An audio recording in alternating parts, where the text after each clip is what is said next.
Greetings, Skill Incarnate bringing you all the latest indie gaming goodness. Welcome back as we look at another indie game. This time, I'm checking out the post-apocalyptic side-scrolling adventure called The Cub on the PlayStation.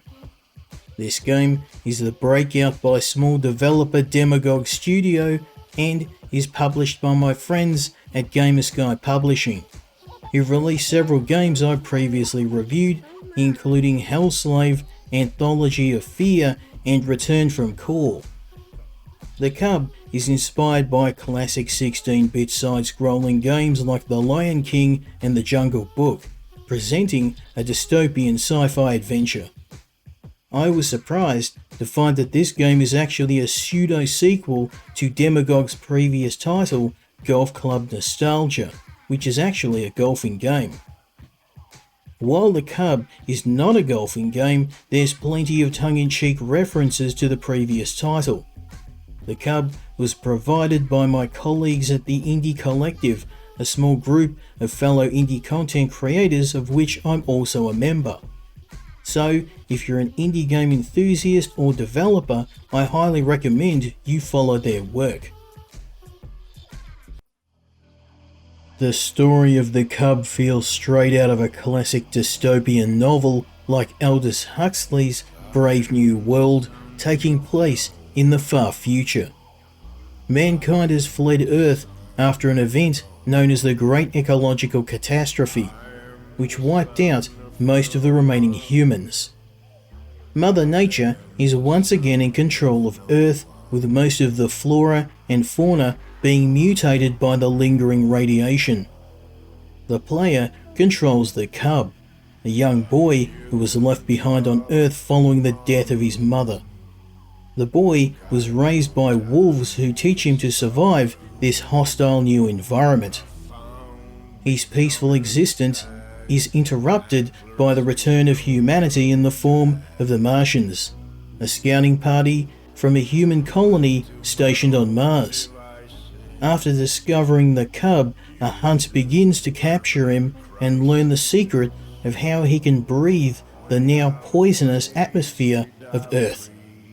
Additionally, the player can learn more about the events surrounding the disaster that befell Earth, and the outcome of humanity's exodus to Mars by uncovering video diaries, newspapers, and lost books, scattered amongst the ruins of the old world. The player controls the Cub as he braves the hazards of the transformed Earth and evades the efforts of the Martians to capture him.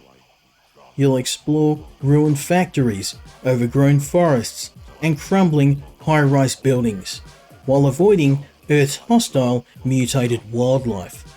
The Cub has no weapons and can be killed in a single attack, so you'll need to take advantage of his strength and agility, using jumps, dashes and slides to traverse the environment.